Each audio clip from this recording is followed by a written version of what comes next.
Bonjour, chers frères et sœurs. Bonjour, chère population ivoirienne. Bonjour, chère population africaine, américaine, européenne. Partout où vous m'entendez, je vous salue d'une salutation fraternelle. Au nom puissant de Jésus, le vainqueur de la mort, ressuscité, monté au ciel et qui revient chercher son église. Je suis venu te dire ce matin, tout est possible pour toi. Tout est possible pour toi.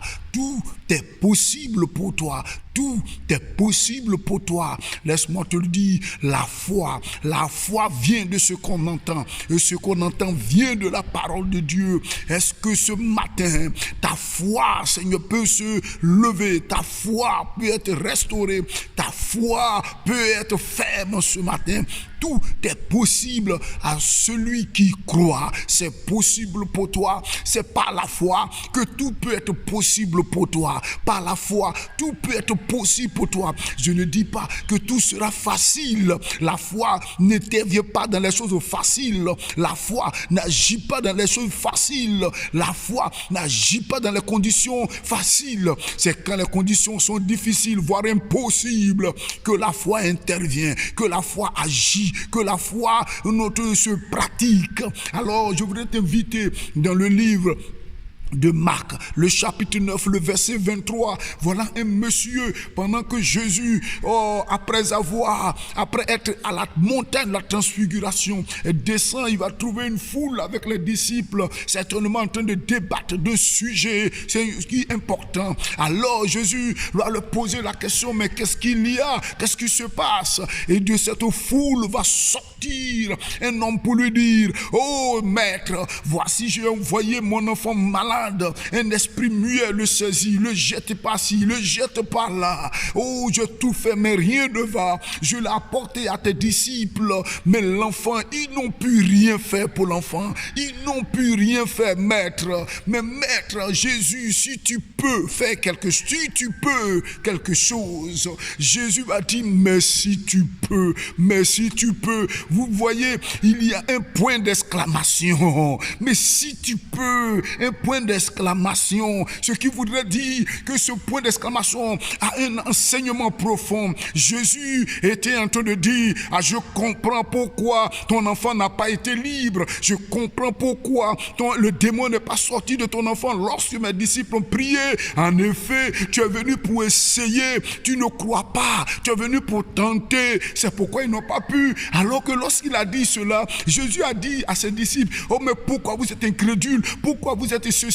Mais quand le monsieur dit, si tu peux faire quelque chose, Jésus dit, si tu peux. Jésus, il y a un point d'exclamation pour dire, mais quel est ce monsieur? Tu envoies ton enfant malade pour qu'on puisse le guérir et tu demandes si on peut. En effet, le monsieur avait un problème. Après le point d'exclamation, surtout 3 points de suspension. Le point de suspension est aussi un enseignement. Mais si tu peux, à qui parles-tu? Jésus est en train de dire, par ce point d'exclamation, tu sais pas à qui tu as fait, tu sais pas vers qui tu es venu, tu sais pas qui je suis, tu sais pas de quoi je suis capable, tu sais pas, je suis capable de faire l'impossible. Alors Jésus va répondre au problème qu'avait ce monsieur. Il avait un problème de foi, c'est bien qu'il avait entendu que Jésus et ses disciples faisaient des miracles, mais il s'est dit, je vais envoyer mon enfant, s'il peut vous faire quelque chose, si tu es dans cette condition de si Jésus peut faire quelque chose,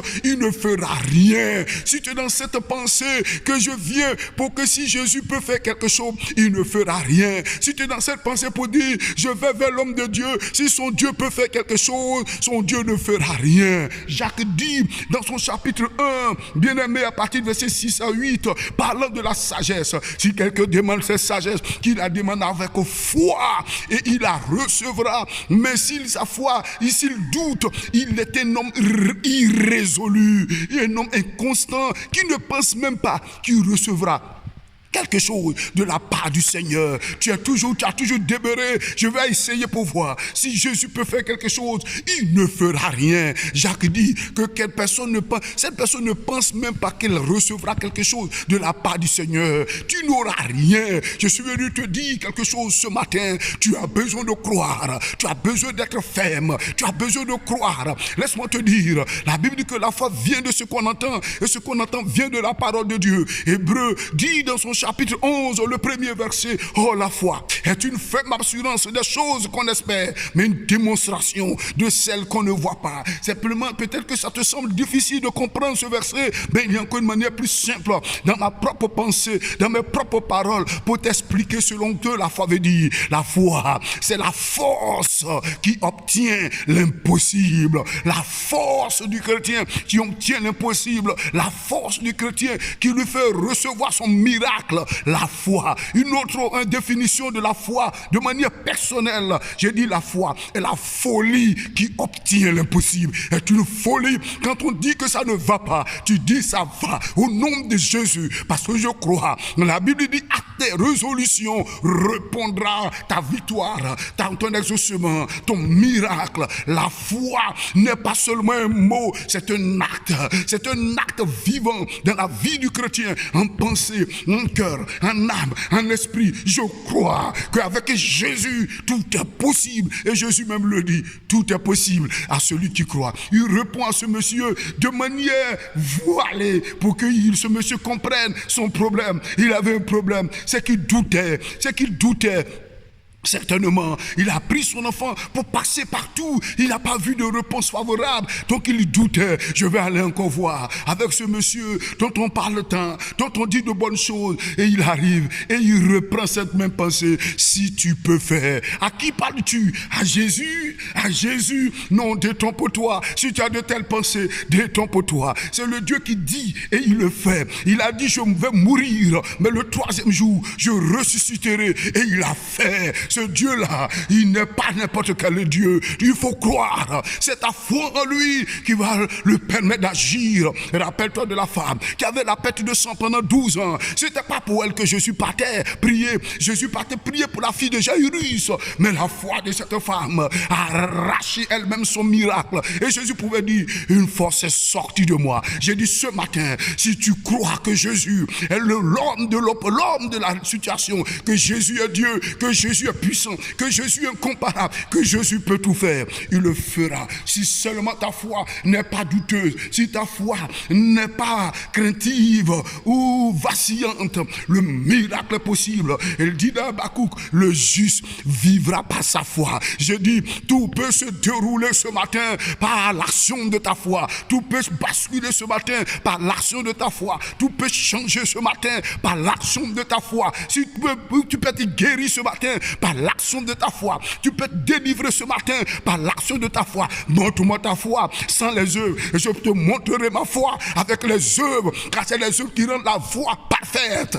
Comment peux-tu dire que j'ai Jésus et que tu doutes de lui et tu lui dis s'il peut, est-ce qu'il ne me voit pas dans ma situation? Mais tu es un homme irrésolu, tu es une femme irrésolue. Ce matin je vais te dire, c'est possible si tu crois. Et je le dis, viens, le père de l'enfant crie, viens au secours de mon incrédulité. Je crois maintenant. En effet, par rapport à la réaction du Seigneur, par rapport à la parole, la réponse du Seigneur, ce monsieur avait compris que ce qui le minait, ce qui faisait que son enfant ne pouvait pas être guéri par les disciples, c'est qu'il ne croyait pas. Il était venu pour essayer, pour voir. Alors il va crier, je crois. Est-ce que ce matin, comme ce monsieur, tu peux dire, Seigneur, longtemps j'ai douté de toi, mais ce matin, je crois que c'est possible.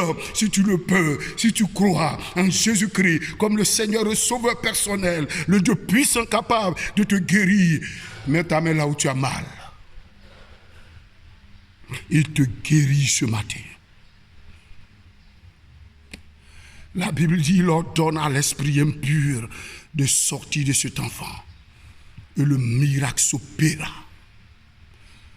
Quand tu crois, le miracle s'opère. Toutefois, la foi en Jésus produit un miracle. Qu'elle soit simplement une foi non douteuse, une foi non vacillante, même si elle est petite comme un grain de sénévé, elle va déplacer la montagne de maladies, de cancer, de kyste, de myome, de fibrome, de malédiction, d'oppression. Je te le dis, ce Jésus-là, si tu crois en lui, si tu crois réellement, il te sera fait selon ta foi. La foi est un élément capital. Et c'est ce qui te manque, ce qui manque à l'église. Le doute et la peur ont pris place. Jésus veut te visiter ce matin. Reçois le miracle par ta foi. Amen.